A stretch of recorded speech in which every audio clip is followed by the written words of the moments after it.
Bien, me puse al lado del Wi-Fi ahora. Espero que salga mejor. Veremos. Cualquier cosa me van avisando. Rochi, por favor, eh, pido ahí tu asistencia. Decía, lo que va a ser la sociología, sobre todo en el siglo XX. Recuerden que la sociología es una de las primeras eh, ciencias sociales que van a ser allá por el 1700, ¿no?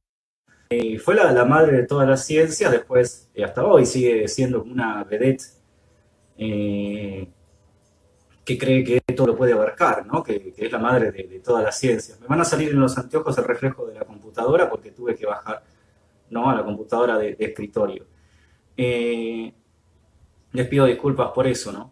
Decía, recuerden que la sociología va a pretender, ¿no es cierto?, ser la madre que estudie la sociedad. De hecho, su nombre lo dice, ¿no?, el estudio de la sociedad.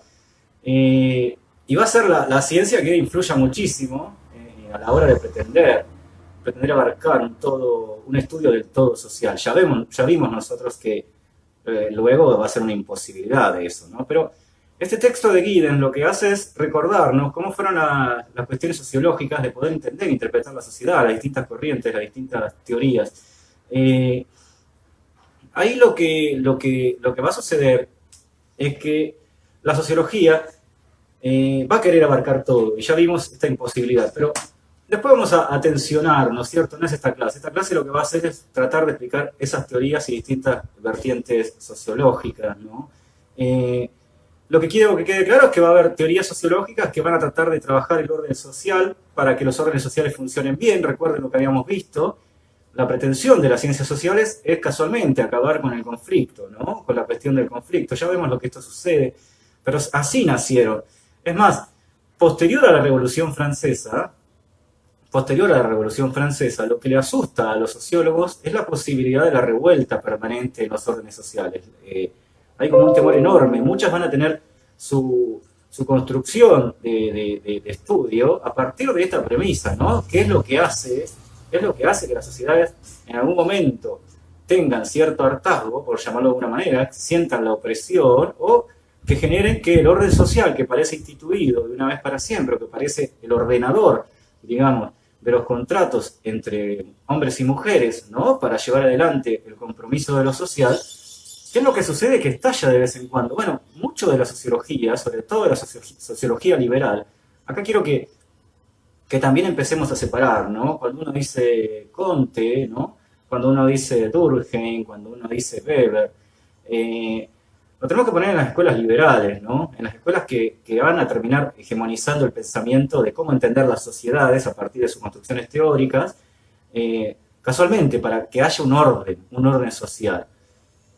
Eh, lo que quiero que quede claro en ese sentido es que estas escuelas nacen a partir de esto, ¿no? Del horror que le había sumergido, ¿no? Le había conmovido a los distintos estudiosos, había conmovido a los distintos estudiosos de las ciencias sociales, posterior a la Revolución Francesa. Y además son después aquellas que van a influenciar el pensamiento de Occidente y a las distintas sociedades de Occidente para pensar la sociedad de esta manera, ¿no? Cómo pensar, cómo está hecha la sociedad, ¿no? Cómo funciona, qué estructura la envuelve, cuáles son las herramientas que construyen sociedades, ¿no? Decía esto. Por el otro lado van a ser también, más allá de las escuelas liberales, el funcionalismo es una escuela del liberalismo, el estructuralismo también es una escuela del liberalismo, si bien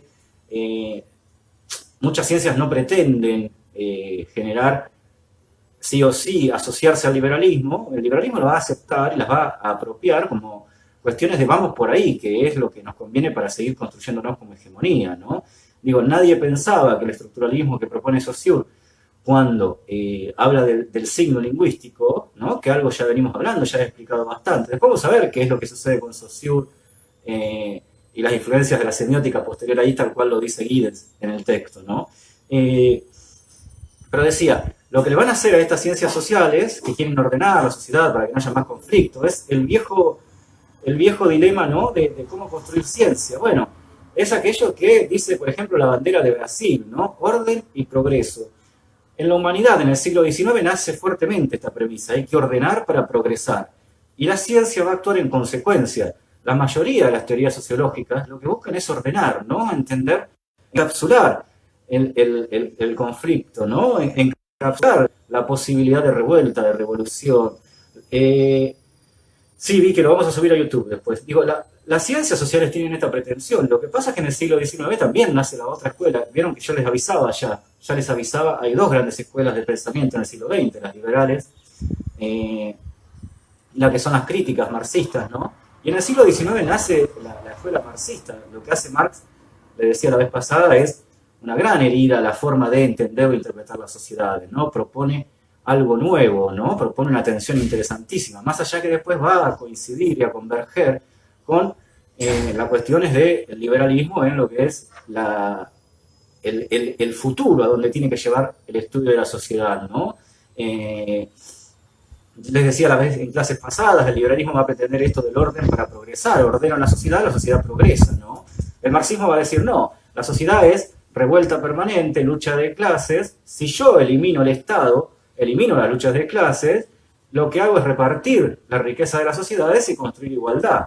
Es decir, en el futuro tengo un consenso donde todos somos iguales, ¿no? Ahí está, digamos, la pretensión del marxismo, pero vuelvo a decir, la gran herida a la construcción del saber de las sociedades que le hace el marxismo al resto de las teorías, ¿no es cierto?, es importantísima y va a influenciar absolutamente todo. Tanto es así que somos en parte hijos de las dos escuelas, ¿no? Del liberalismo a la cuestión del método. Hemos adoptado la cuestión del método liberal, ¿no es cierto?, en lo que es la construcción de los saberes científicos en el sentido de los marcos teóricos, ¿no? Las metodologías para dar cuenta de un objeto, eso se lo van a ver cuando hagan la tesis, ¿no? Pero eso es en el método, no es en la cuestión de fondo. El marxismo, que también va a adoptar el método científico de construir, digamos, de disputar en el saber contra los métodos liberales, en definitiva, si bien genera una gran herida, ¿no? Si bien nos propone, nos predispone a mirar las sociedades de otra manera, el marxismo lo que termina siendo también es una gran teoría que va a aportar muchísimo a los estudios de la sociedad, pero que en el futuro tiene la coincidencia con el liberalismo. Ojo con esto que digo, porque puede ser pregunta de algún trabajo. Si hay alguna coincidencia en definitiva entre el liberalismo y el marxismo, es que los dos se pretenden, sí o sí, los dos pretenden apropiarse del consenso definitivo en la sociedad. El liberalismo, ya lo pueden empezar a ver ustedes, ordena la sociedad, progreso indefinido. Esto no se va a dar. Sin embargo, es la pretensión de las teorías liberales, ¿no? Las sociologías que podemos definir como liberales, buscan esta cuestión de ordenar para progresar, cómo entender la sociedad para que la sociedad se ordene y progrese. En definitiva, el objetivo de la ciencia liberal está puesto en el progreso indefinido a futuro, ¿no es cierto? Para el marxismo, si bien parten que todo es lucha de clases en la cuestión de la apropiación de quién se apropia la riqueza, ¿no es cierto?, también va a ser una teoría que, si bien abre una gran herida al pensamiento filosófico teórico de Occidente, también cuando se pretenda, ¿no es cierto?, va a ir a querer generar un futuro consenso en definitiva. Dice Val Marx no es sociólogo, arma una teoría pero no contribuye el método sociológico como ciencia. Buena pregunta, Val. El problema es que, más vale que no es sociólogo, es filósofo, economista, ¿no?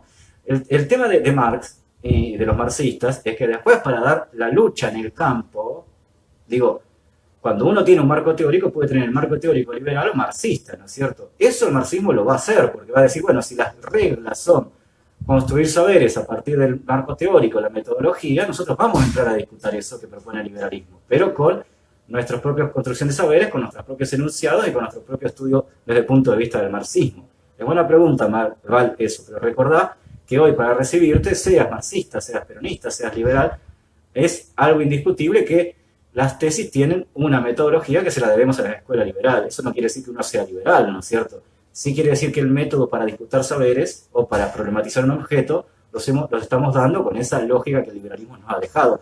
Que quede bien en claro esto, Val Leguizamón, ¿sí? Buena pregunta. Pero decía, a las escuelas liberales, y emprolijamos, acomodamos ahora, que uno puede decir, bueno, Durkheim, Comte, Weber, son liberales, ¿no es cierto? Buscan la cuestión de entender a la sociedad para un orden y un progreso en definitiva, ¿no? Orden y progreso, orden y progreso. El problema es que, vuelvo a decir, Lo que podemos preguntarle hoy a esa escuela es qué sería el orden, y acá metemos ya el saber nuestro propio, ¿no? De la comunicación, ¿no? De la construcción de la lingüística, y qué sería el progreso, ¿no? ¿Hay un orden natural? Ya vimos que no, ¿no es cierto? ¿Hay un lugar que sea el progreso indefinido? Ya vimos que tampoco ¿no es cierto? Pero eso porque ya lo vimos antes. Pero digo, esto es porque además nosotros somos una ciencia 2.0, ¿no? Una ciencia que es bastante nueva, si bien la comunicación nace en la mitad del siglo XX, a ver, como una cuestión institucional, es totalmente novel la comunicación, es nueva, ¿no es cierto? Contra la filosofía, que tiene 5.000 años de historia, imagínense, ¿no es cierto?, la diferencia que hay. Estamos hablando de una ciencia muy antigua contra una que es muy novedosa, ¿no? En buena hora esta ciencia, en buena hora. Somos esto, ¿no? Y estamos encantados de serlo. No le sacamos el lugar. Estamos hablando de la comunicación, ¿no? No del periodismo. El periodismo es una rama que es una práctica que se hace desde el punto de vista comunicacional. Ya vamos a ver hoy que igual por fuera de la comunicación no hay absolutamente nada, ¿no? Todo el mundo es comunicación, cualquier red social es comunicación, desde el primer cavernícola que dibujó en las cavernas, digamos, las pinturas rupestres para comunicarse con su propia horda de cavernícolas, digamos, ahí nace la comunicación y no hay manera ya de decir que hay algo por fuera de la comunicación. Decía, entonces tenemos teorías sociológicas liberales, Weber, Durkheim, Comte, ¿no? Y tenemos teorías sociológicas marxistas críticas, ¿no? Todo lo que es el marxismo, el postmarxismo, el neomarxismo, como ustedes quieran decirlo. Y son las que se van a disputar cómo entender la sociedad en el siglo XX. Esto es lo que está, digamos, diciendo Giddens, ¿no es cierto? Que no lo dice así, porque Giddens también es alguien más que describe que alguien que profundiza, tiene como un lugar de asepsia en su abordaje científico, cree que hay algo de objetividad en su construcción. Decimos que es riguroso al ser descriptivo, pero no termina tomando posición, ¿no es cierto? Solamente dice, bueno, esto dice el liberalismo con el funcionalismo, el estructuralismo, ¿no? Con Weber. En definitiva, lo que cierra el texto de Giddens es lo que plantea Weber al planteo marxista, ¿no? Y Giddens también en ese texto que estamos trabajando hoy, lo que termina de decir es, bueno, esto es lo que plantea el marxismo, ¿no es cierto? Digo, esto es lo que queremos que vaya quedando claro en el texto que ustedes están manejando de Giddens. Después vamos a ver el tema este de los dilemas. Hay algo muy fuerte que quiero que entiendan que aparece, que es el tema de las teorías, de cuánto influye el feminismo, ¿no?, en la construcción del saber. Es evidente que lo que ha sucedido es que los grandes padres filosóficos son padres, o sea, no hay en la historia de la humanidad, digamos, inclusive desde los griegos, no hay ninguna griega que haya escrito tratados filosóficos. Esto no es en detrimento, digamos, de lo que es el sector del feminismo, sino, digamos, que sabemos que estaba subyugado lo femenino sobre lo patriarcal en estas sociedades, ¿no?, que ya empezaban, que ya se habían dado cuenta que cuando se torna del matriarcado al patriarcado, digamos, lo que tenía voz legítima y voz de lo que era, lo que había que decir, tenía que ver con el hombre, ¿no? Con el hombre patriarcal. Las sociedades fueron muy matriarcales, la mayoría de la historia de la humanidad fue matriarcal, pero ya a partir de los griegos empieza ya a tallar fuertemente en la historia del pensamiento la influencia del patriarcado. Luego la ficción católica va a reforzar aún más esta cuestión del patriarcado, ¿no? Digo, estoy hablando del apartado de Giddens cuando habla del feminismo, lo tira así, como diciendo, bueno, casi como que un problema de las mujeres, ¿no? Pero también hay que dar cuenta de por qué no hubo pensadoras que tuvieran que ver desde el punto de vista del feminismo, ¿no? O la construcción de saber de mujeres. Digo, fue clausurado y velado el saber femenino porque era clausurada y velada la figura de la mujer en la historia de la humanidad, ¿no es cierto? La mujer era totalmente secundaria a partir de lo que quería hacer el hombre. Entonces esto es lo que plantea Giddens, que no lo dice, ¿no? Lo tira así como diciendo, bueno, estamos en el momento donde hay escritoras, pensadoras y filósofas feministas que están escribiendo ahora, claro, sí, claro, en el siglo XXI, ¿no? Pero esto no es responsabilidad de que no había mujeres que pensaran, ¿no es cierto?, en épocas anteriores. El problema es que no estaban en condiciones ni eran legitimadas para poder escribir, ¿no? Esto es una gran cosa que no dice Giddens en ese texto. No podían escribir, apenas podían acompañar, digamos, un montón de la historia de la humanidad al hombre. Recuerden lo que conté con el tema de Esparta, por ejemplo, ¿no?, y la sociedad de Esparta. Recuerden lo que conté con la ficción del relato católico, de cómo era entendido. Decía, lo que sucede es esto. esta cuestión que no dice Giddens ahí del feminismo, del dilema de la construcción de teoría, en buena obra que se esté dando ahora. Digo, yo rescato muchísimas pensadoras, Rita Segato, Judith Butler, empiezan a aportar cosas que empiezan a pelear y disputar en el campo del saber, en la construcción de lo que es las ciencias sociales, ¿no es cierto? No las tengo que legitimar yo, se abren paso tranquilamente. Y es lo que empieza a disputarse en el campo de esta construcción de saber, que es fuertemente, digamos, hegemonizada por lo que es lo masculino, ¿no? Pero esto es parte, digamos, del derrotero histórico que hizo poner a la mujer en un segundo plano a partir de la figura del hombre como en el campo de los géneros y los sexos, digamos, como la cuestión de lo que era legítimo y lo que era hegemónico y lo que era hasta, sí, legítimo, ¿no? En decir de Bourdieu, lo legítimo era el hombre y lo profano era la mujer, ¿no? Esto es lo que tiene que aparecer. Y si lo profano en la vida cotidiana era la mujer, menos iba a poder, digamos, ser legítima en el saber la figura de lo femenino, ¿no? Esto es algo que Giddens no va a decir. Esto es una pelea que tiene que ver con perseguir a las mujeres, por quemarlas en las hogueras a las mujeres, ¿no? Por identificarlas muchas veces con lo malo, ¿no? De lo que había en la humanidad, con ponerlas en un lugar donde hasta hoy, digo, hay sociedades, ustedes ven sociedades árabes donde hasta el hombre tiene derecho a castigar a la mujer, ¿no? Por determinada práctica que realice. Hay sociedades donde todavía la mujer puede salir a la calle solamente acompañada del hombre y sale vestida hasta, digamos, simplemente se le ven los ojos para que no se tropiece, ¿no? Ahora, si estas prácticas del cotidiano construyen la figura de la mujer, imagínense cómo podría producir saber la mujer, ¿no? Cómo podría escribir. El mundo, además, la historia de la humanidad, es la gran pelea de por quién escribe y quién no escribe, ¿no? Esta es la gran pelea de fondo que uno podría decir. Y la escritura ha sido netamente masculina y la escritura ha sido netamente patriarcal, sobre todo de los griegos para acá, ¿no? Los griegos han sido los primeros en buscar un uso de la razón. La modernidad, con su saber científico, tal cual lo veníamos viendo, va a ser hegemonizada por pensadores que son hombres, ¿no? No hay ningún pensamiento de ninguna mujer. Pero vuelvo a decir, más vale si era el dominio total del hombre sobre lo femenino, ¿no? Pero fíjense en cómo nunca se puede cerrar el sentido, que ahora empiezan a estallar, ¿no es cierto?, la construcción del saber a partir del feminismo. En buena hora se empieza a disputar el campo y empiezan a aportar, digamos, desde el punto de vista de su construcción de saber, todo lo que tiene que ver con las prácticas históricas que han sufrido a lo largo del patriarcado, ¿no es cierto?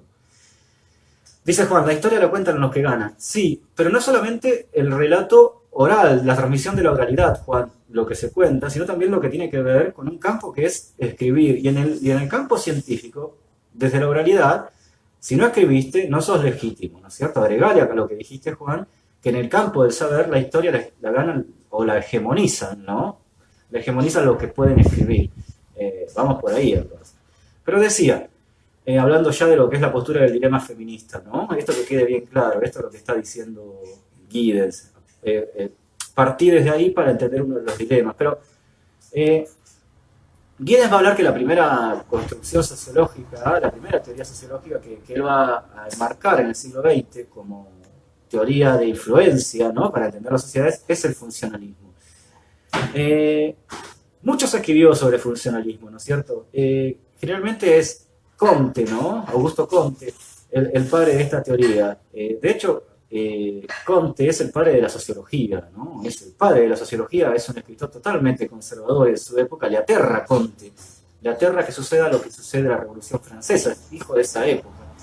Y toda su cuestión de trabajo histórico, de saber sociológico, tiene que parte a partir de tratar de velar la cuestión de las revoluciones en la sociedad, ¿no? Lo espanta Comte esto.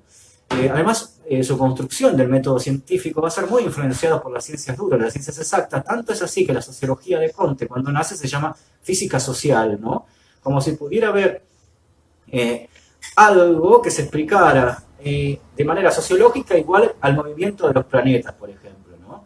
Esta es la pretensión que tiene Comte, le llama física social a lo que es la posterior sociología, ¿no? Esta pretensión de querer de querer explicar una sociedad como si fuera los movimientos celestes, ¿no? Las estrellas, ¿no? El sol sabemos que sale todos los días, lo que no sabemos es qué le hay en la cabeza de la sociedad a cada vez que se despierta, digo, es algo que no se puede comparar. Sin embargo, los primeros estudios sociológicos tienen la pretensión de querer llegar a la verdad y a lo que es la construcción de lo real, ¿no? Pero bueno, eran los primeros estudios. Después la propia ciencia va a entender que no hay verdades y que tampoco hay reales, sino verosímiles y realidades. Pero digo, vayamos a Comte, ¿no? El padre de la sociología. Para Comte todo lo que se ve existe, ¿no? Todo lo que se demuestra es valedero y todo lo que se comprueba y se repite es ciencia, ¿no? Es ley científica. Tengo que ser fuertemente empírico para este sociólogo, ¿no? Para justamente lo que se da, lo que se repite, lo que se comprueba es casualmente ley. A ver, pregunta de Gauti. Profe, acá Comte entra en juego lo que él pensaba acerca de las ciencias sociales. ¿Deberían llevar el mismo método de estudio que las ciencias naturales? Correcto. Bauti. Comte cree que el método de estudio de las ciencias sociales tiene que ser sí o sí el mismo método que las ciencias exactas o las ciencias naturales. Pero una cosa es estudiar, vuelvo a decir, el movimiento de los astros, que no hay mayor conflictividad en decir sale el sol todos los días, la luna, la Tierra gira, ¿no? Ojo con esto de la Tierra gira, recuerden que esta fue una disputa de saber que cuando el poder de la Iglesia comprobó, digamos, cuando el poder de la ciencia comprueba en medio de la fuerte hegemonía del poder de la Iglesia, que no era que el sol giraba alrededor de la Tierra, porque no era, sino que era totalmente al revés, que la Tierra giraba alrededor del sol, acá hubo una disputa de saber que hasta llegó a la penalización y la muerte de Galileo Galilei, ¿no? Galileo fue el primero en decir, digamos, esto que era contradecir al saber hegemónico de ese momento, que fue el saber de la Iglesia, ¿no? Que lo que hacía era sostener que en realidad, como Dios había creado la Tierra, entonces todo giraba alrededor de la Tierra. Cuando Galileo descubre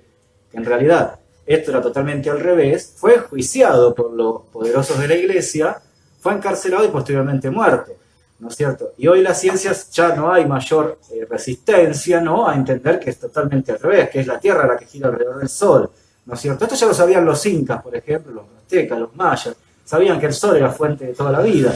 Sin embargo, el poder de Europa en ese momento, el poder de Occidente, sostenido por el saber legítimo que había impuesto la Iglesia Católica, lo que hacía era decir totalmente lo contrario. Digo, Galileo plantea en su construcción científica la cuestión de que es al revés, ¿no? Fue encarcelado. Hay una película que se llama El juicio a Galileo, donde se le burlan absolutamente todos, ¿no? En esa época se sostenía que la Tierra era plana también, ¿no? Como ahora están sosteniendo varios de los terraplanistas, ¿no?, que volvieron con esto de que la Tierra es plana.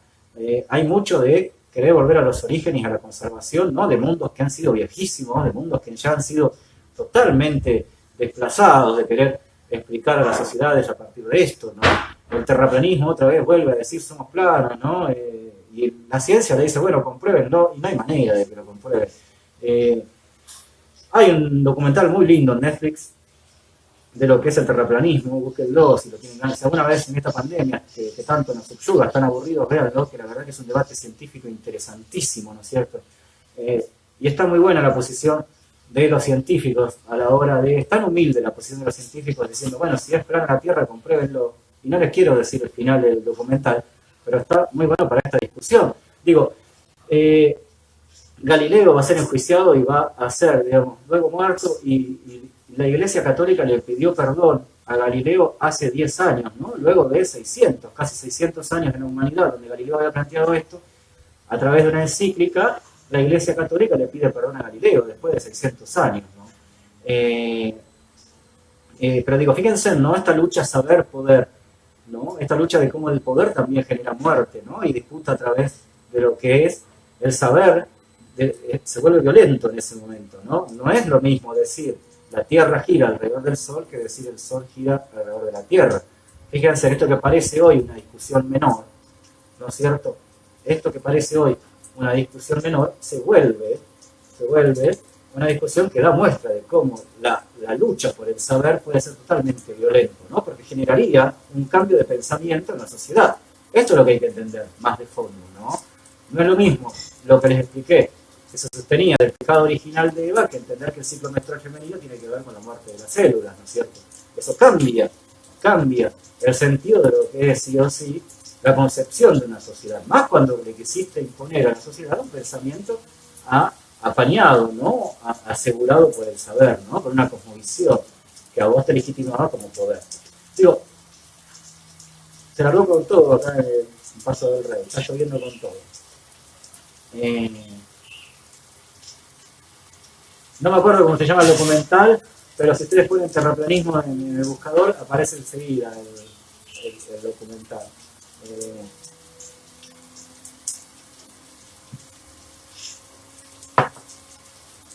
bueno, digo, Comte va a ser el padre de la sociología y va a influenciar mucho a los pensamientos de los sociólogos. Y les decía, el funcionalismo va a ser, digamos, va a estar muy influenciado y va a creer que todavía en el siglo XX se pueden entender las sociedades como nos propone la cuestión de las ciencias naturales exactas. Tanto es así que el funcionalismo entiende y va a interpretar que la sociedad es comparable o análoga a lo que es el cuerpo humano. Esto es lo que dice el funcionalismo, ¿no? Fíjense la influencia de las ciencias exactas de lo que tiene el funcionalismo cuando entiende que la sociedad puede verse o empatarse o estudiarse a partir de hacerlas análogas a lo que es el cuerpo humano, ¿no? ¿Qué quiere decir el funcionalismo? Uno tiene que entender a la sociedad como lo que sucede con el cuerpo a la hora de poder sobrevivir, ¿no? En su experiencia, en su derrotero en la tierra, ¿no? En su interacción con los demás, seres humanos y seres humanas que hay en la sociedad. Esta analogía que hay de entender entonces el cuerpo humano en su composición de los órganos, digo, la cabeza, ¿no? Con el cerebro, el corazón, los pulmones, los riñones, ¿no?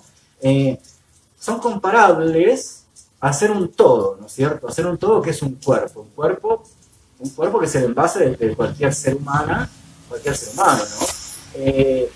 Y esa analogía que hace el funcionalismo es entender que estos órganos que tiene el cuerpo y construyen un total, ¿no es cierto? Estas partes del cuerpo que construyen un total, ¿no es cierto?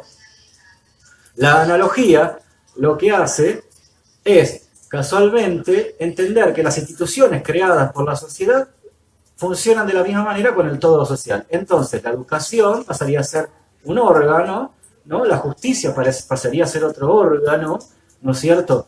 La seguridad pasaría a ser otro órgano. La cuestión de todas las instituciones que conocemos serían órganos de un todo social, ¿no? La sociedad sería la suma de muchas partes, que a un todo.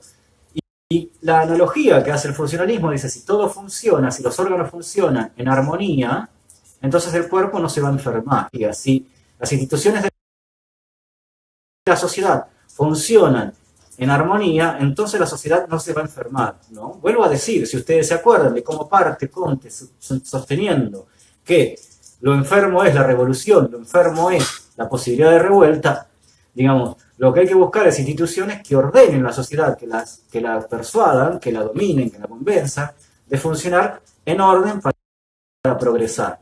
Esto es lo que está planteando el funcionalismo, ¿no? Está tan influenciada esa teoría por todavía lo que es el pensamiento de las ciencias exactas, que va a sostener que la prolongación de lo que sucede en el cuerpo humano, en el cuerpo de la humana, ¿no?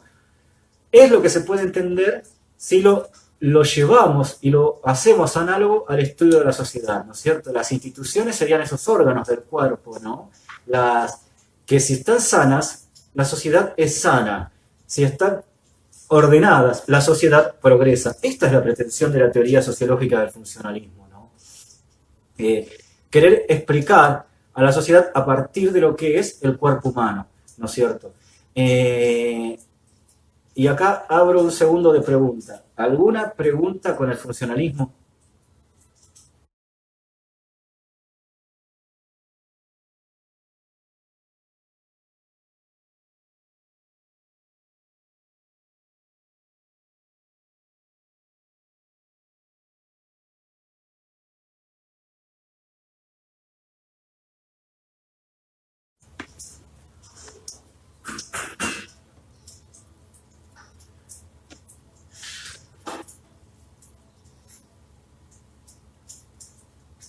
¿Lo entendieron el funcionalismo? Si no hay preguntas, porque yo doy como que lo entendieron.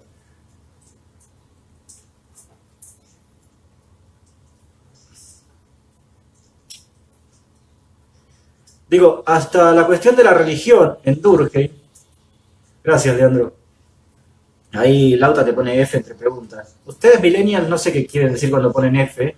No me lo van a decir, yo sé. Tampoco sé qué quieren decir cuando dicen Same. No me lo van a decir como diciendo, bueno, naciste en otra época, ayornate FF y no sé qué corno quiere decir. Rochi, si vos sabés después. Eh, pero digo, fíjense en otra institución que dice Durkheim, por ejemplo, ¿no? Gracias, Bauti. Otra institución que dice Durkheim que cohesiona la sociedad es la religión, ¿no? Como si fuera esta cuestión de la respiración, ¿no? Si yo hago que la sociedad abrace alguna cuestión religiosa, ¿no? Va a estar sí o sí queriendo generar el bien social, ¿no es cierto? Esto es lo que plantea Durkheim y va a ser muy influenciado por la teoría funcionalista también. El problema es que acá luego se va a presentar la crítica que le podemos hacer al funcionalismo, es casualmente, ¿no? ¿Qué sería? ¿Qué sería? Gracias, Leandro, gracias. Same es igual o lo mismo, gracias. Decía, ¿qué sería la enfermedad de la sociedad? ¿No? Una sociedad no está, ¿cuándo está enferma? Cuando las instituciones funcionan igual, por más que las instituciones sean injustas, ¿no? Cuando un congreso, ¿dónde está la enfermedad ahí, no?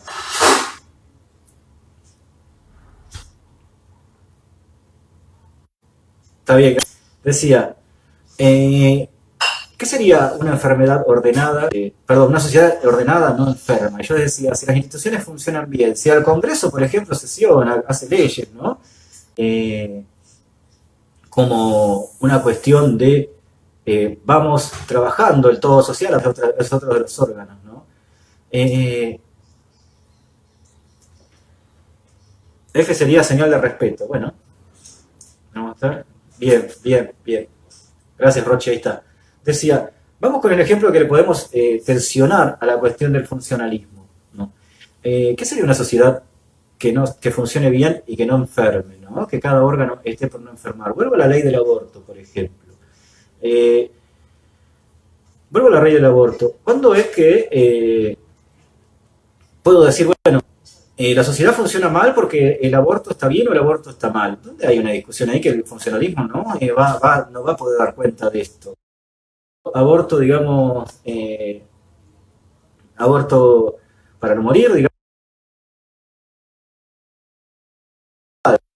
o esto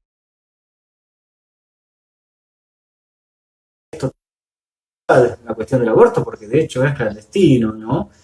Las mujeres poniendo el cuerpo para que sea seguro y gratuito, ¿no es cierto? Esto que uno empieza a ver que el funcionalismo no da cuenta de dónde ahí, digamos, qué sería lo sano de la sociedad, que haya aborto o que no haya aborto. Entonces los distintos cuerpos de lo social, ¿no es cierto?, están trabajando para qué. Lo enfermo sería que haya aborto. Entonces todas las instituciones de la sociedad, la educación, la iglesia, la justicia, la seguridad, tienen que velar porque en realidad no se enferme la sociedad de la práctica del aborto. Digo, pero si la práctica del aborto existe igual, la discusión es otra entonces. ¿Por qué se enferma la práctica del aborto? ¿No? Es algo que el funcionalismo no va a poder explicar. ¿Cómo es esto de los cambios graduales a partir de, casualmente, cómo tienen que manejarse las instituciones ante la irrupción? Pide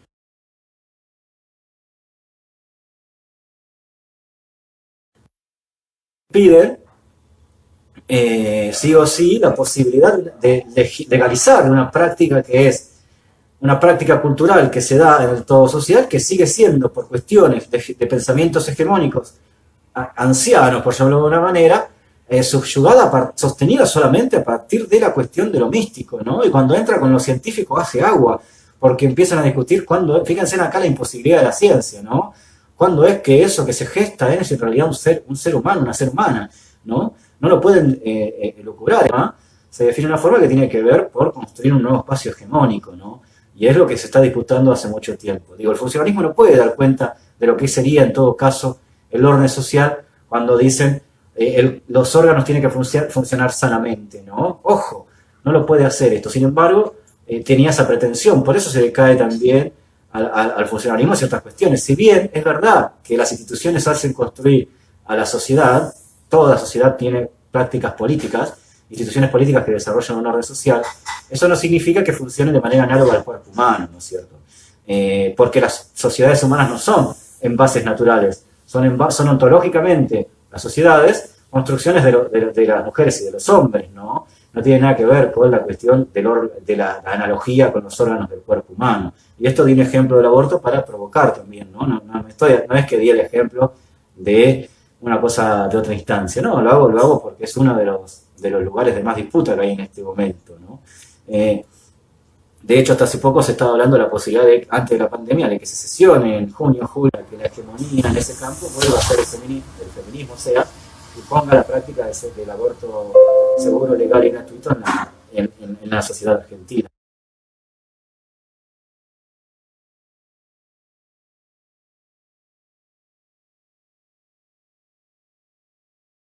Hay sociedades que ya lo tienen así y que no se preguntan esto que se pregunta Argentina, pero la disputa tiene que ver con los verosímiles, se dan cuenta, ¿no? La disputa de este tema tiene que ver cuáles son las ficciones que se disputan, qué es lo mejor y qué es lo peor en una sociedad. Esto ya lo ven, ahí vamos enganchando lo que veníamos hablando. Lo que hay son disputas de verosímiles. Ahora sí, hay algo que no es un verosímil. Las mujeres en las prácticas de abortos clandestinos se mueren. Eso no es una cuestión que podemos decir es algo abstracto. No, eso es una práctica que se da. La lucha de verosímiles es casualmente, ¿por qué no puede haber aborto? Y la otra parte va a decir no puede haber aborto, ¿no? Por supuesto que yo soy de la parte de la posición que tiene que haber aborto seguro, legal y gratuito, olvídense, ¿no es cierto? Clausurada, ¿no es cierto? No hay manera de todo esto, no hay manera. Hombres y mujeres trans, dice Mauro, sí, Mauro. No lo dije en su momento y lo digo. Les decía, pero ven la lucha, ¿no? De las ficciones y de los verosímiles. ¿Quién las va a terminar de saldar? El poder. El poder que es la lucha por la hegemonía, porque el particular ocupa el centro. El poder a veces tiene que ver con poner los cuerpos en la calle y construir esta hegemonía, ¿no? Y de hecho es lo que se está disputando en estos tiempos, sobre todo en nuestra sociedad. Bueno, el funcionalismo entonces se fue entendiendo, ¿no es cierto?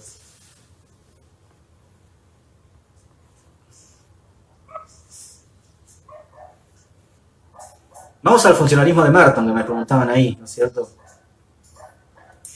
Merton es uno de los grandes también pensadores del funcionalismo, ¿no?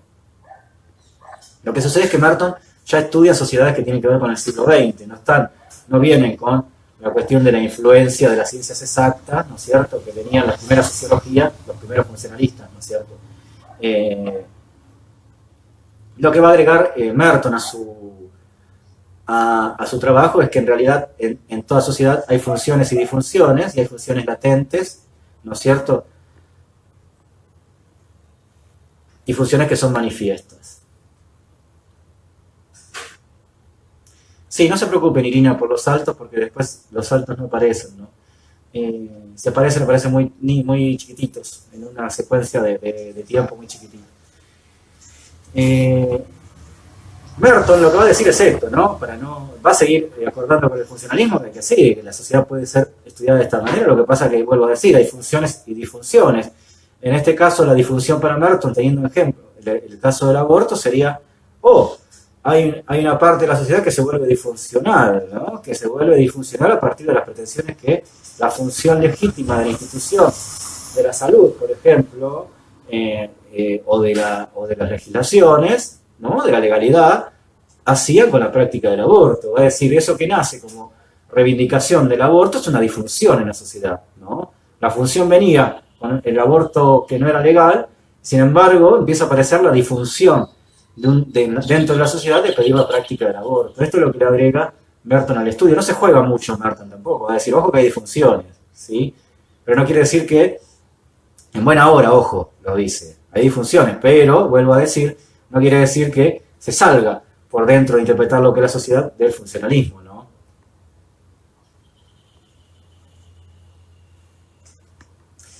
Y algo que le agrega Merton, y esto sí quiero que lo tengan en claro, dice, para Merton hay que centrarse en aquellos rasgos de la vida social que suponen un desafío para el orden existente. Vuelvo a decir, para Merton hay que fijarse, centrarse en aquellos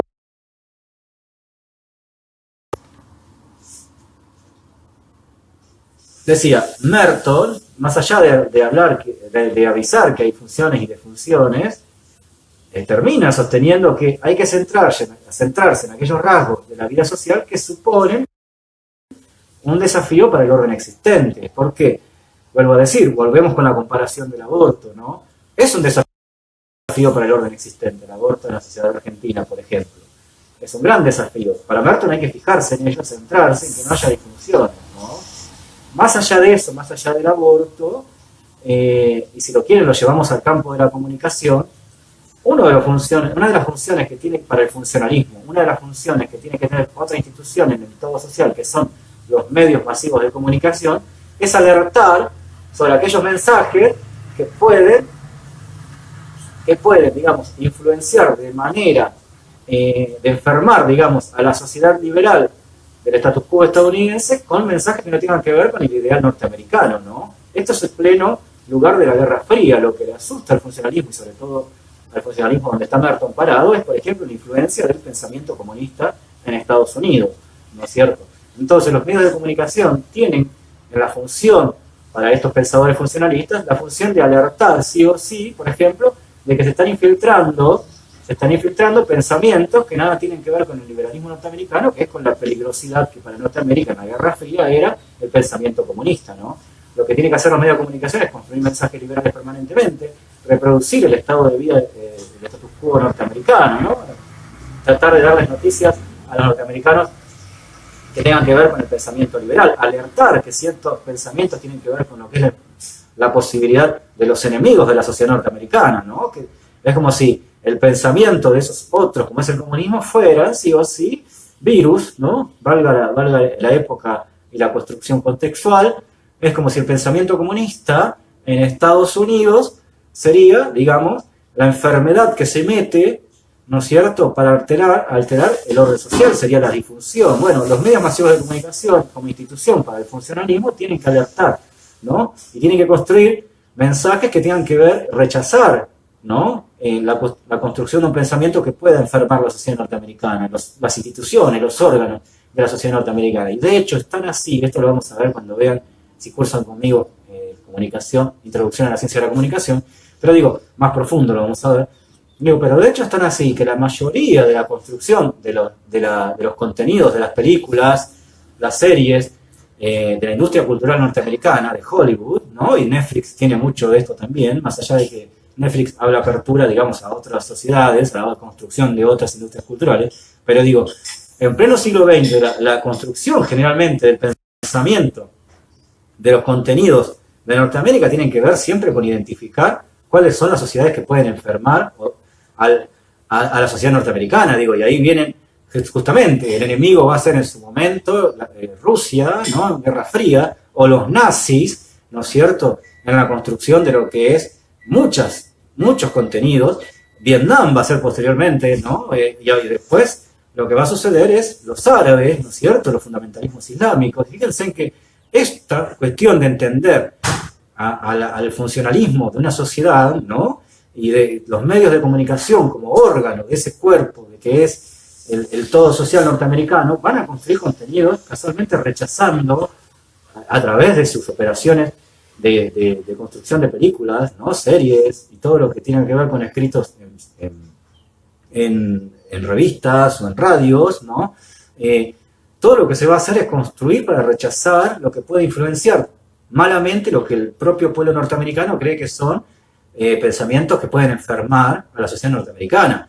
Esto es lo que va a hacer, digamos, por ejemplo, el funcionalismo. Digamos, hay que alertar desde los medios masivos de comunicación, vuelvo a decir, para que quede siempre claro que son otra institución, otro órgano del cuerpo de la sociedad, hay que alertar sobre la posibilidad de infiltración del pensamiento, del virus, sería, ¿no?, de lo que es el pensamiento que puede destruir la sociedad norteamericana. Netamente para los norteamericanos el pensamiento comunista, netamente después será el pensamiento fundamentalista en el sentido islámico, y netamente va a ser el populismo, ¿no?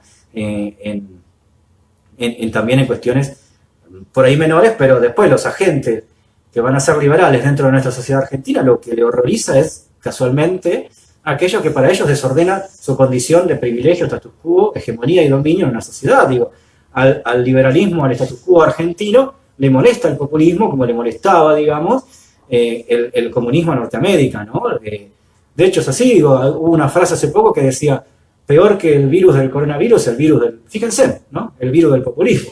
Digo, es pensar a la sociedad como digamos, un montón de instituciones que hacen a un todo, ¿no? Que ordenan a la sociedad y que cualquier pensamiento que pueda disputar ese todo o ese orden social pasa a ser peligroso, ¿no? Pasa a ser una cuestión de enfermedad, vuelvo a decir. Hace muy poco se dijo esto, digo, se sigue pensando a la sociedad en muchos lugares, en muchas posiciones, hay mucha influencia del funcionalismo, ¿no? Todavía. Pero bueno, porque a muchos y a muchas les conviene pensar a la sociedad de esta manera, ¿no? Creo que queda bastante claro el funcionalismo.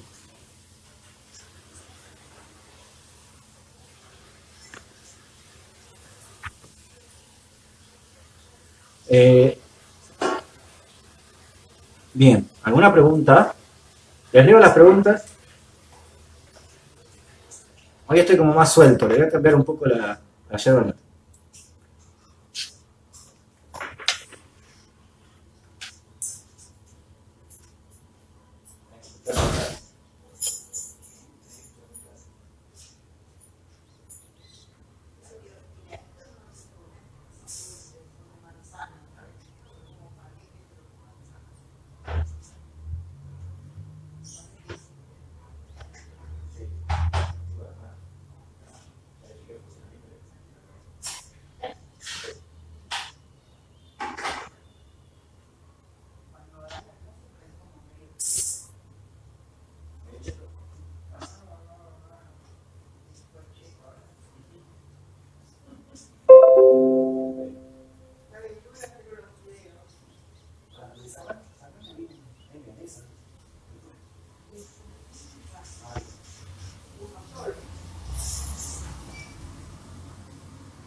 Bien, gracias. Decía, Luego la segunda teoría que va a aparecer es la del estructuralismo. Y acá hay algo que está bueno que empiece a aparecer, porque Giddens lo que va a hacer en ese texto que ustedes leen es hablar sí o sí enseguida de la obra de Ferdinand de Saussure, ¿no? Algunos le dicen Saussure, como nosotros en La Plata, otros le dicen Saussure, no sé, yo creo que se dice Saussure. Es una gran discusión que se va a dar en comunicación. Una de las discusiones que van a tener en comunicación va a ser esta, porque van a haber Saussure en otras cátedras, ¿no? Igual nadie lo explica mejor que nosotros, nosotras. Quédense tranquilos. Pero bueno, va a aparecer en otras cátedras. Y fíjense, ¿no? Saussure descubre en el siglo XX, en principios, digamos, entre el siglo XX y el siglo XIX, describe algo que por primera vez se dice en la historia de la construcción del saber, ¿no es cierto? Saussure, gracias Mila, se dice Saussure, dice, bueno. Nosotros le decimos Saussure, hegemónicamente le decimos Saussure. Saussure casualmente, ¿no? Yo partí las clases con ustedes, sí o sí, de lo que es el símbolo del signo lingüístico, ¿no? Ustedes van a decir, ¿pero cómo? El estructuralismo parte con Saussure también, claro. Es decir, lo que se va a sostener desde el estructuralismo es que el lenguaje construye estructuras, ¿no es cierto? Construye estructuras que tienen que ver con formas de pensamiento, ¿no es cierto? Esto es lo que está diciendo Saussure. Lo que sucede con Saussure es, bueno, la característica central de cualquier pensamiento humano, sí o sí, ¿no es cierto?, tiene que ver con lo que construye la idea del lenguaje, ¿no? Lo que Saussure va a omitir en su pensamiento es que, ¿no es cierto?, las ideas del lenguaje pueden ser cambiadas, no pueden ser antagonizadas. O sea, esto es lo que va a omitir, pero la gran influencia que tiene el estructuralismo, ¿no es cierto?, es casualmente poder, con la problematización que hace Saussure, que no va a ir más allá de la cuestión de los conflictos, no hay cuestión de conflictos para Saussure porque también es un pensador que no va a abrazar el marxismo, ¿no? Es muy contemporáneo también a Marx. Pero digo, lo que va a decir por primera vez es que las estructuras de pensamiento están hechas por el lenguaje, y el lenguaje, lo que primero dice, ¿no?, Saussure, es que en realidad, en esa no coincidencia entre la palabra y la cosa, en esa arbitrariedad que hay, ¿no es cierto?, el árbol no es el árbol, sino lo que el lenguaje construye del árbol, ¿no?, de la cuestión de lo que ya vieron ustedes conmigo en clases anteriores, ¿no es cierto?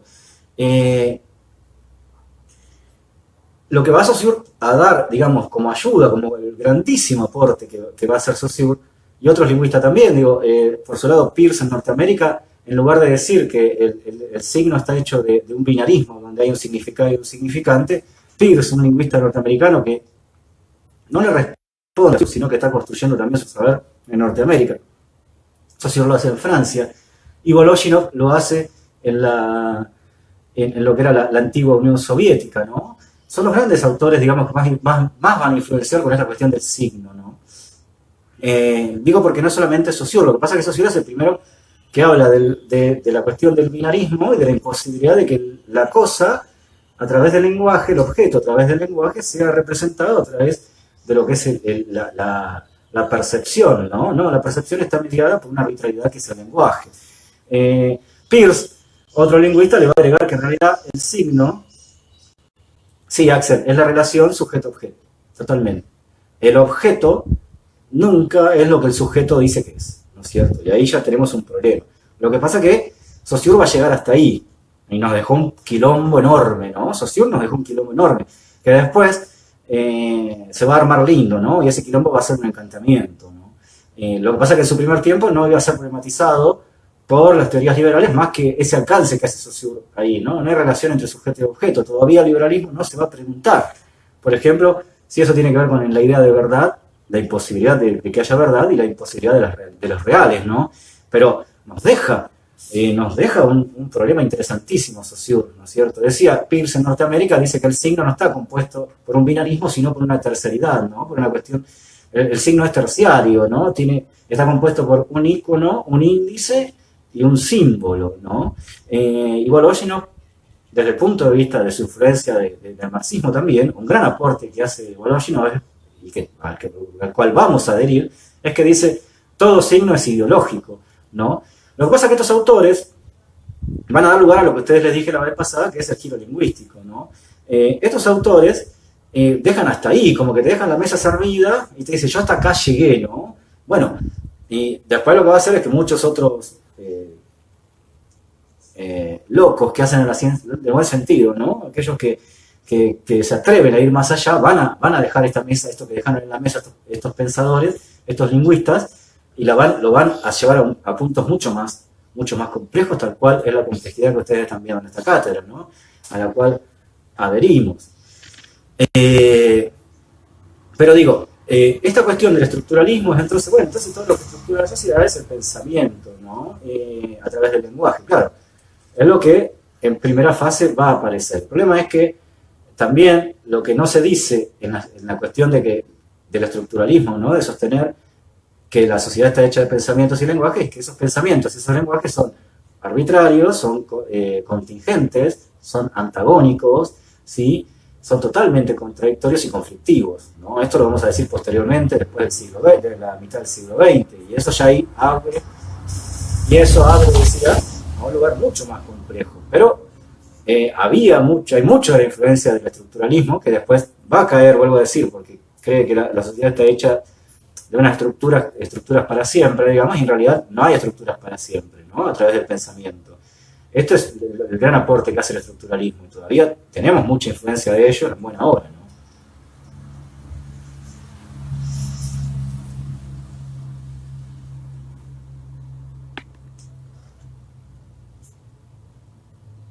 Fíjense lo que dice Saussure. Acá lo estoy leyendo a Saussure. Mira. El significado de las palabras deriva de las estructuras del lenguaje, no de los objetos ni de los que se refieren a dichas palabras, ¿no? Por supuesto. Lo que pasa es que vuelvo a decir, esto lo dice tal cual Saussure. El significado de las palabras se deriva de las estructuras del lenguaje, no de los objetos ni de las cosas que se refieren dichas palabras con esos objetos, ¿no?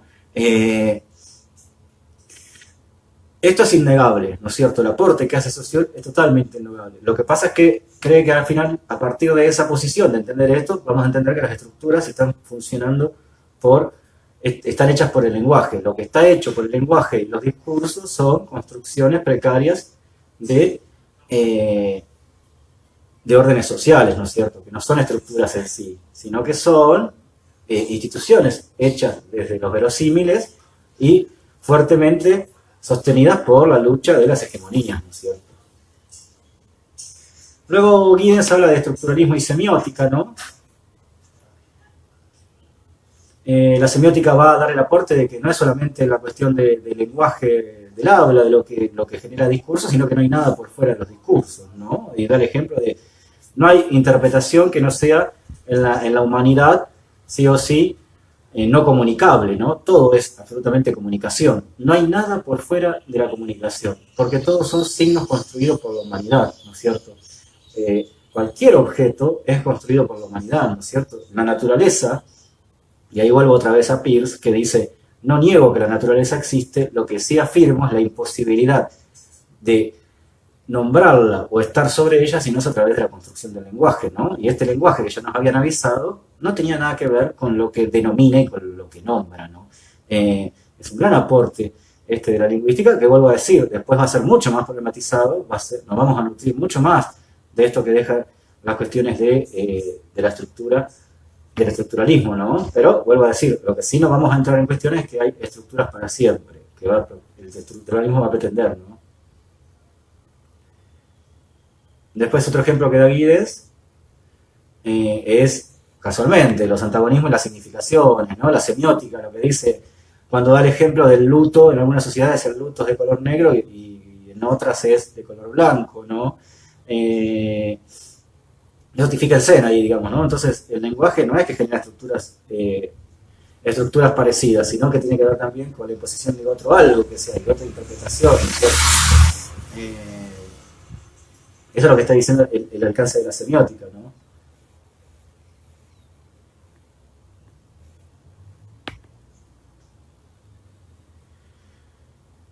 Luego otra teoría que van a hacer, otra teoría que van a hacer. Les aviso que este video va a durar hasta y media. A ver qué la es. Y 5. Bueno, tenemos tiempo todavía. Espérenme un segundo.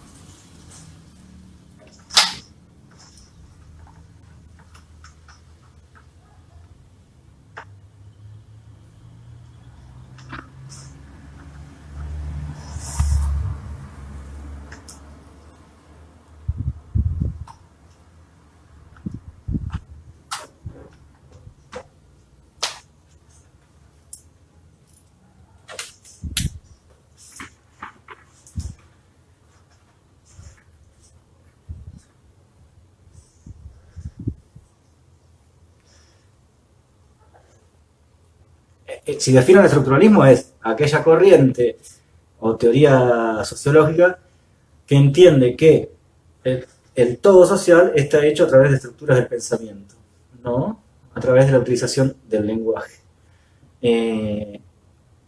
Eso sería definirlo, ¿no es cierto?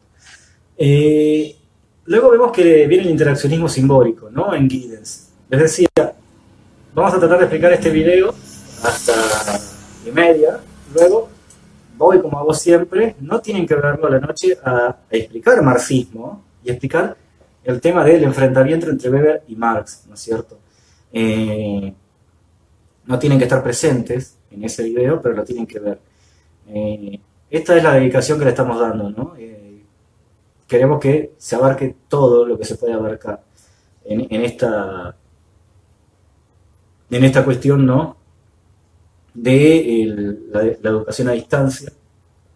Si estuviera en una clase normal, me sucedería lo mismo.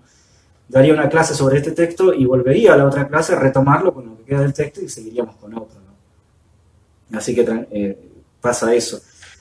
La ventaja que tenemos es que puedo colgar, sí o sí, otra parte de esta clase a la noche, ¿no? Como hice la vez pasada. No sé si a ustedes les molesta mucho entrar a los videos que se dan así, digamos, en dos secuencias, pero es lo que podemos hacer. Y creo que le metemos muchísima garra, ¿sí? A mí, yo por ejemplo tengo otras cosas que dar, ¿no es cierto? Y a mí me lleva mucho tiempo volver a releer todo, darlo en internet, ¿no? Porque además, vuelvo a decir, tengo otras cosas, pero es lo que puedo hacer para que ustedes no se sientan que les falta algo, o lo que yo creo que no les tiene que faltar a la hora de poder interpretar, apropiarse, problematizar cada texto. Por eso después me pongo un poco más denso y subo otro video a la noche. Bien. Gracias, Constanza, gracias por estar ahí, a todos ustedes y a todas ustedes. Gracias. Muchas gracias. Gracias a Rochi ahí, siempre está ahí viendo si hago algo mal o si pasa algo, ¿no? Si la nave va funcionando, si la nave funciona. Acá en esta cuestión de este viaje que estamos haciendo. Digo, después viene una teoría que también la van a ver en la cátedra que nosotros trabajamos en segundo.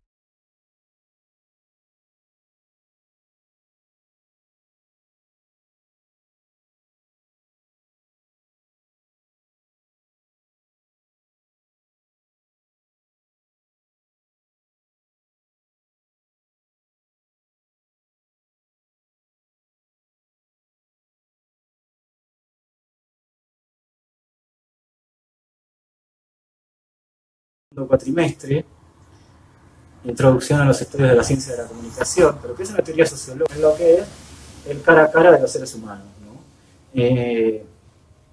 Esto estudia el interaccionismo simbólico, por eso se llama así, interacción de símbolos entre seres humanos, seres humanas, ¿no?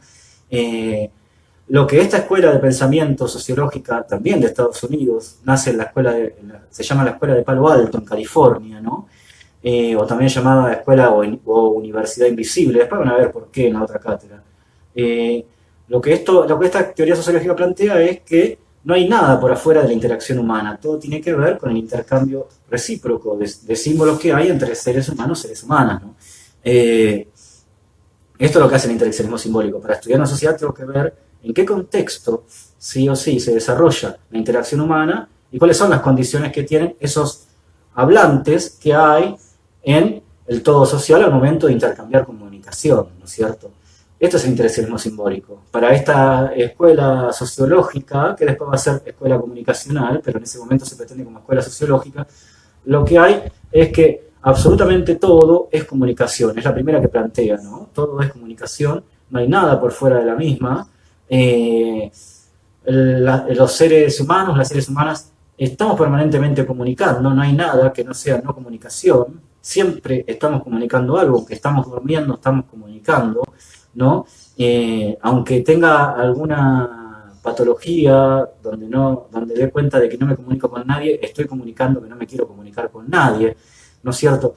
Para esta escuela sociológica, para entender las sociedades, hay que sí o sí problematizar cuáles son los intercambios simbólicos, los intercambios simbólicos que hay entre la sociedad a partir de entender el contexto en el que se desarrolla la comunicación o el intercambio simbólico y de las características de esas personas a la hora de ese intercambio, ¿no? Esto es el interaccionismo simbólico, esta es la influencia que tiene este pensamiento, que va a ser muy fuerte también, sobre todo para nuestro campo y para el resto de la sociedad, de los estudios sociológicos, perdón.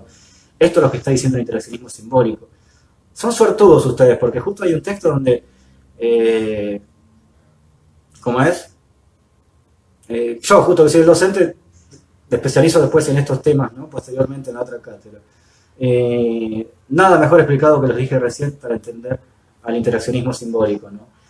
Para esta escuela, los seres humanos somos como una orquesta, ¿no? Donde cada uno está ejecutando siempre una partitura, ¿no es cierto? Entiende al todo social como una orquesta, ¿no? Una partitura sería donde lo que yo hago siempre estoy ejecutando alguna cuestión de comunicación. La partitura sería, ¿no? La comunicación que estoy dando. En este ejemplo, por ejemplo, estoy comunicando que estoy dando una clase, ¿no? Además comunica mi estética, comunica la ropa que tengo puesta, comunica si me dejo o no, bigotes, digo, todo esto es comunicación. A ustedes me están comunicando, supuestamente que están viendo este video, por ejemplo, ¿no? Y están comunicando muchas veces cosas más y están interactuando con otras personas dentro de su contexto, en su casa o donde sea que estén, ¿no?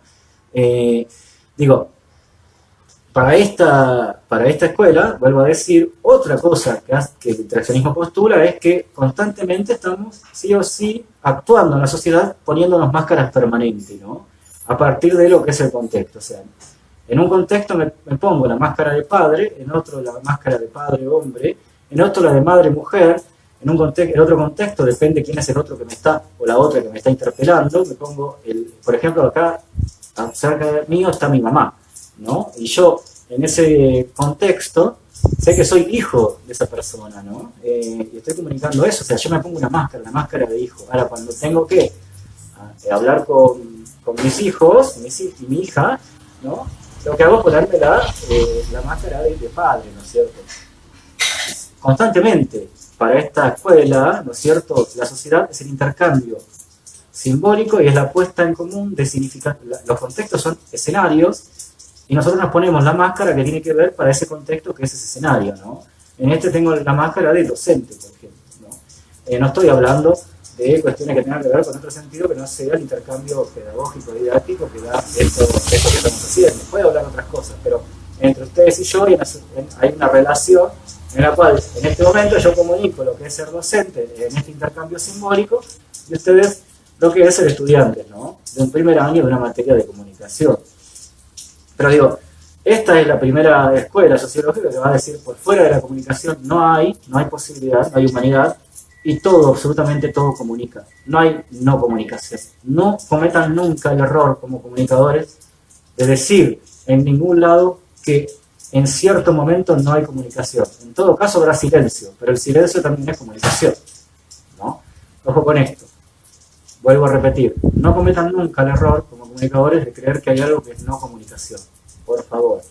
Lo que hay es, en todo caso, silencio, ganas de no hablar, ¿no? Pero las ganas de no hablar están comunicando que no se tiene ganas de hablar, ¿sí? Ausentismo, la ausencia es comunicación. comunicación, ¿no? El dolor es comunicación, la alegría es comunicación, el goce es comunicación, no hay nada que no genere sentidos de comunicación. Vuelvo a decir, inclusive aquello que se dice que no hay comunicación, no es que no hay comunicación, se está comunicando de que no se quiere intercambiar simbólicamente discursos con un otro en un contexto determinado. Creo que expliqué re bien el interaccionismo simbólico. ¿Sí? Bien. Digamos. Entonces tenemos ya 3 teorías sociológicas, ¿no? 3 teorías sociológicas. Pasamos por el funcionalismo, por el estructuralismo y por el interaccionismo simbólico. Luego Giddens va a hablar de lo que es la cuestión del marxismo, ¿no?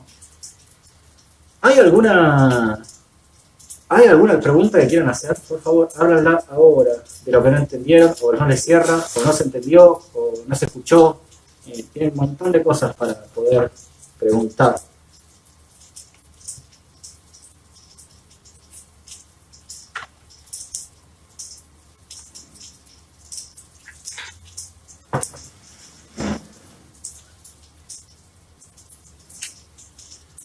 Hay ruidos a grillos,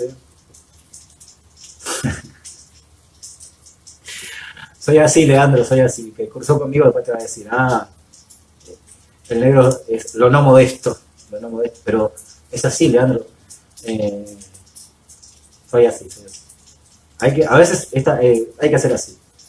A veces no, a veces hay que poner violín en bolsa, pero a veces no. Y de hecho ustedes me hacen creer eso, si no me preguntan nada, quiere decir que van entendiendo, ¿no?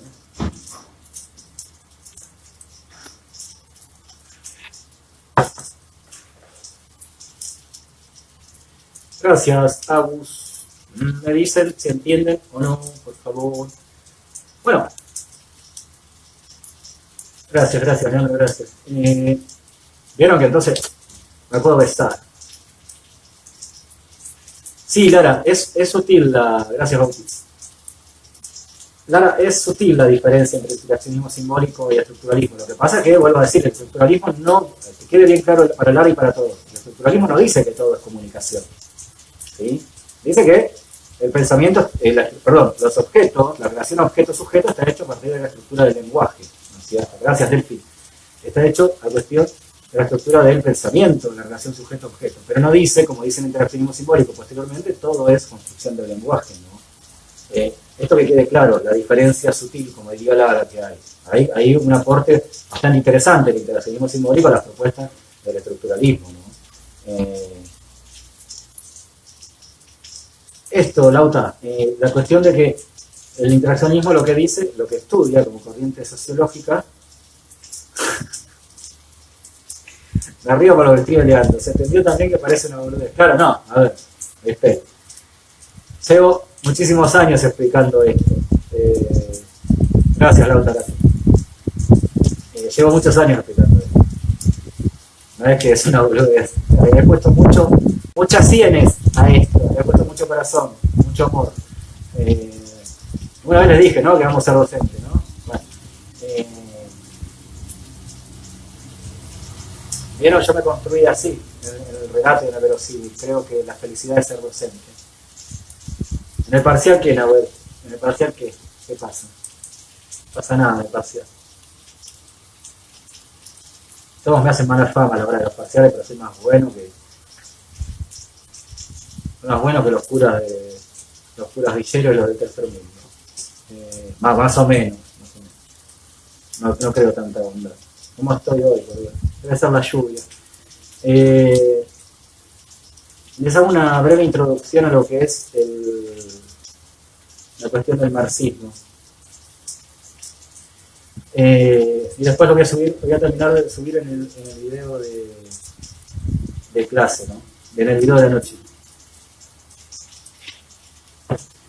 Les decía, vamos a entender por primera vez, porque el marxismo, creo que nuestra cátedra es una de las que tiene, me pone filosófico de ayuda. Es una de las cátedras que tiene que explicar el marxismo, ¿no? Vamos a ver una introducción al marxismo, como bien lo decimos. ¿De dónde parte el pensamiento marxista? Primero por entender que sí o sí va a entender a la sociedad como la continua lucha por lo que es la riqueza, ¿no? Va a decir, la sociedad está hecha por clases sociales que se van, sí o sí, a disputar la riqueza de una sociedad. Esto es lo que dice el marxismo. La historia está hecha. Esto lo va a llamar materialismo dialéctico, ¿no? El materialismo dialéctico es la lucha de las clases eternamente, por la apropiación de la riqueza. Aquella clase que se la apropie, ¿no? Va a ser la que genere la estructura cultural, ¿no es cierto?, de lo que es la sociedad. ¿Por qué? Porque aquellos que tienen una riqueza van sí o sí a construir la cultura o la superestructura, como lo llama el marxismo, de lo que es la sociedad. Entonces, para el marxismo, esto se va a dar siempre históricamente, ¿no? En las sociedades liberales capitalistas, la clase que ganó fue la burguesía en detrimento del proletariado, ¿no?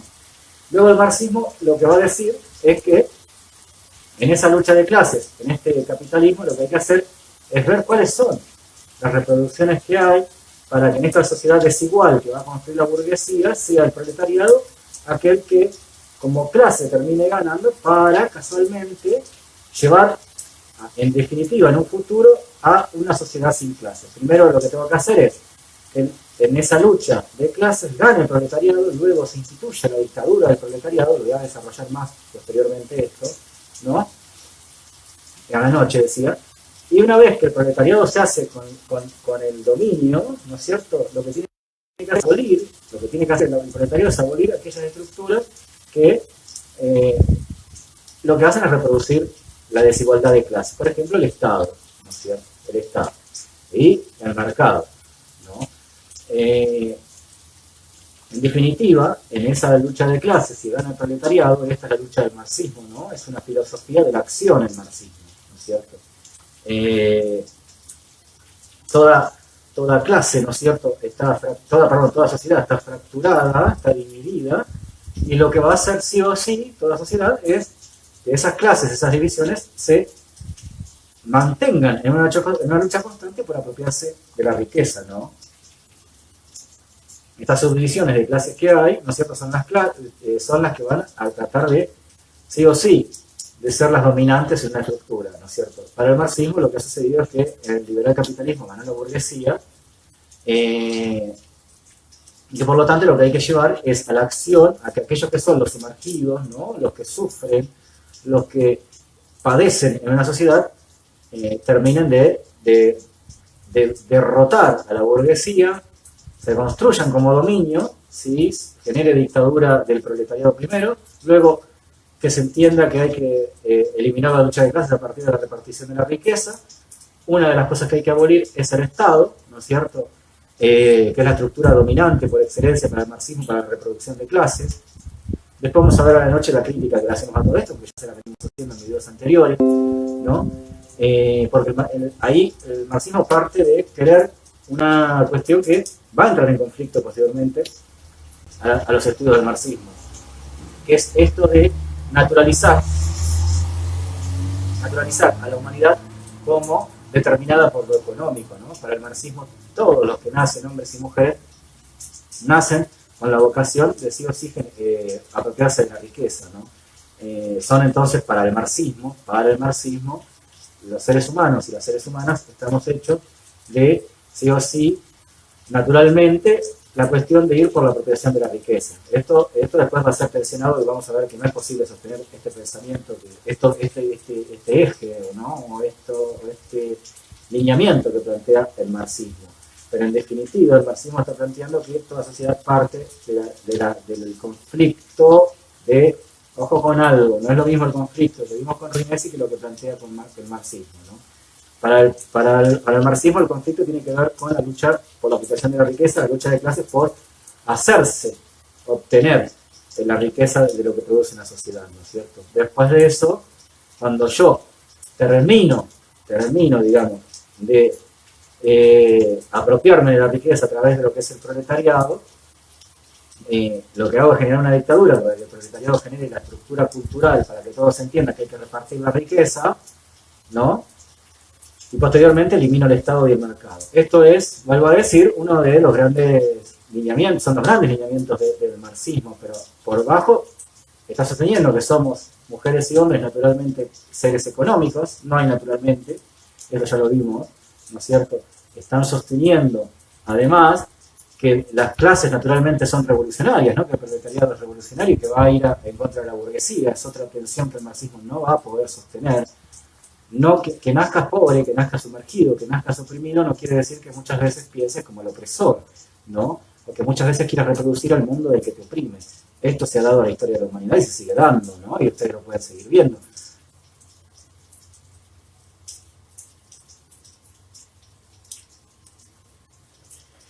Dice Valde y Samón, es materialista porque entiende que el hombre lo que hace el hombre es la transformación de la naturaleza. Es materialista porque, a ver, sí, para el marxismo el hombre transforma la naturaleza, por supuesto, pero no es materialista por eso, es materialista porque la base del contrato social para el marxismo, casi la naturaleza de las sociedades, es la lucha de clases por la protección de la riqueza, por esto es materialista, ¿sí? Y es dialéctico porque esta lucha se va a dar por siempre, ¿no? Esta cuestión entre lo que es, sí o sí, por quién se apropia de la riqueza de la sociedad. Y es histórico, ¿no es cierto?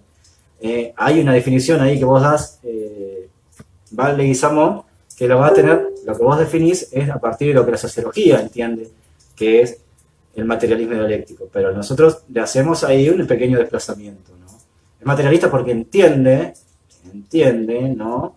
Vuelvo a decir, lo podemos mostrar este video a donde vos quieras, no hay ningún problema. Es materialista porque, vuelvo a decir, cree que el sentido de cualquier orden social, sobre todo en el liberal capitalismo, tiene que ver con la disputa por quién se hace por la apropiación de la riqueza de lo que se construye en una sociedad. Y es dialéctico porque esta lucha se da permanente e históricamente. Pero la gran contradicción es que la lucha por los sentidos no se dan únicamente en lo económico, ¿no? Por supuesto que vamos a aceptar que es dialéctica la construcción de las sociedades, ¿no? Que siempre hay, sí o sí, pugnas pero digo, esto no lo va a decir el marxismo, esto ya es marxismo redefinido, ¿no? Los aportes del marxismo que tienen que ver con este siglo XXI.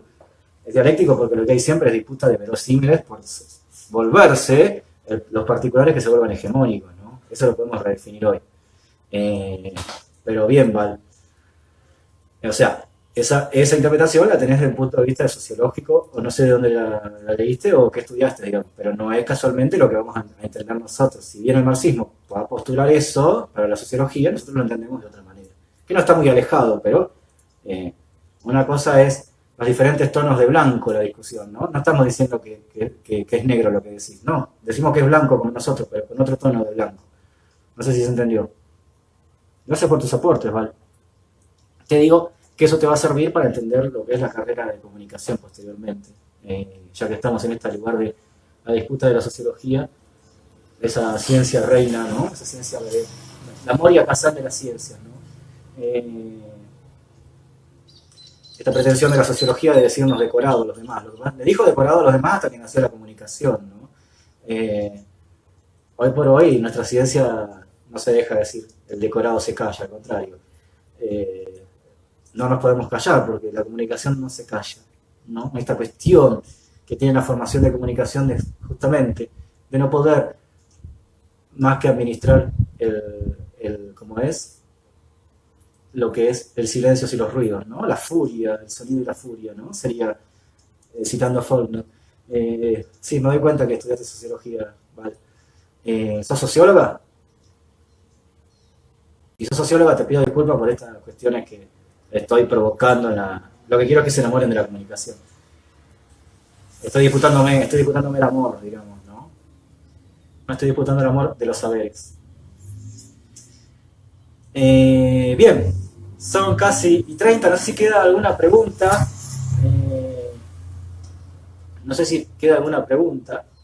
Vuelvo a decir, voy a extender marxismo mucho más y vamos a ver los alcances que Weber, la atención que Weber, un gran pensador como Weber. Bueno, si no sos socióloga, bienvenida a la comunicación. Acá tenemos un encantamiento bastante copado. Vamos a ver, los aportes que hace Weber, ¿no? Que son muy buenos los aportes desde el punto de vista liberal que va a hacer Weber, los ataques que le hace al marxismo, ¿no? Weber nos va a influenciar también a la hora de problematizar un montón de cosas en las nuevas ciencias, porque va a ser uno de los que le va a decir a Marx cómo vas a explicar la cohesión de la sociedad a partir de lo económico si la sociedad se puede cohesionar a partir, por ejemplo, de las religiones, ¿no? Hay algo ahí de los espíritus, ¿no? De las espiritualidades. Hay algo ahí de la cuestión de Weber que está muy buena. Cuando veamos algo de la ética protestante que dice acá también el texto de Gieden, ¿no? Grande, vale, grande. Pero acordate algo, Gramsci es un grosso, pero después tenemos un grosso que le va a decir a Gramsci gracias por todo y le aporta una cosa más que se llama Ernesto Laclau. Y es argentino y es un recontra grosso. Y nadie piensa hoy más hegemónicamente en el campo de lo que fue Gramsci, lo que es una nueva manera de entender a las sociedades como es Ernesto Laclau, que es nuestro. Bien, Delphi, la expliqué la diferencia entre estructuralismo y interaccionismo simbólico. La vuelvo a repetir y con esto me despido hasta la noche. La diferencia entre el estructuralismo es que el estructuralismo va a decir no puedo pensar si no es a través de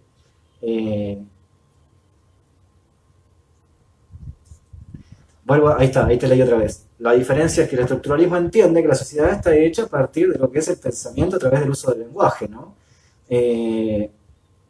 La relación sujeto-objeto y la imposibilidad de que la cuestión de los signos, que son todos signos, digamos, tengan que ver con la arbitrariedad, lo contingente, ¿no? A la hora de nominar, ¿no es cierto? Esto es el estructuralismo, dice esto, hasta ahí llega el estructuralismo. Lo que hacemos es crear estructuras mentales a partir de los usos del lenguaje, en la relación sujeto y objeto. Lo que va a decir el interaccionismo simbólico, que no dice el estructuralismo, es, casualmente, lo expliqué en el video antes, pero lo vuelvo a explicar, es que por fuera de la comunicación humana no hay manera de interpretar la sociedad, ¿no es cierto? Sí, todos son símbolos, pero esos símbolos construyen la sociedad y para problematizarla tengo que entender cuáles son las relaciones de intercambio simbólico que hay en un determinado contexto dependiendo de quiénes son los interpelantes en el intercambio simbólico a partir de cuáles son sus posiciones y las máscaras, diría Goffman, otro sociólogo, ¿no? Que utilizan en un contexto determinado aquellos que hacen el intercambio simbólico. No es lo mismo cruzarte, y esto lo voy a decir siendo parte del conurbano, que se entienda bien, no es lo mismo cruzarte a las 12 de la noche en una calle oscura con una mujer de 60 años que con un hombre de 25 de la noche, ¿no? Digo, hay una interpretación diferente ahí. Hay una interpretación diferente tanto para hombres como para mujeres, ¿no? Como aquel que viene y este que va. Fíjense, si fuera de día uno puede entender que la mujer más grande tiene determinadas características, ¿no? Que enseguida hacemos una lectura. No podemos dejar de hacer lecturas de ese otro que nos interpreta, que nos interpela, ¿no? Y que también nos interpreta. Depende del contexto, y depende cómo es ese otro que vamos a intercambiar simbólicamente, por más que sean no hablar, hay un intercambio comunicacional sí o sí, ¿no es cierto?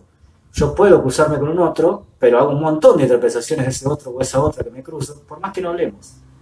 Constantemente estoy leyendo, ¿no? Y dando a leer en el intercambio, sí o sí, en el intercambio simbólico, la relación comunicacional entre sujetos y sujetas. Esto no lo dice el estructuralismo. El estructuralismo habla solamente del lenguaje. El interaccionismo simbólico habla de que es imposible no comunicar, es imposible salirse de entender a la sociedad si no es a través del intercambio simbólico recíproco de la lectura del contexto y del otro interpretante o del otro que me está interpelando en la cuestión comunicacional. Esta es la gran diferencia. Para vos, Delphi. Lo dije ya antes también, ¿eh?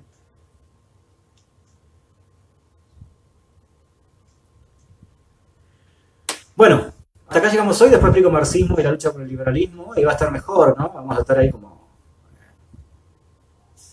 una cuestión ahí más de una pelea de fondo que está linda, está buena, en lo que es el intercambio de los saberes. Es justamente, a la noche se da la lucha, la pelea, perdón, estelar, la pelea de fondo. Bueno, gracias, Delphi, gracias que te haya servido. Bueno, de nada, Bauti, espero que vean el video de la noche, lo tienen que ver, les va a ayudar más, ¿sí? Pero creo que va bastante claro todo lo que trabajamos.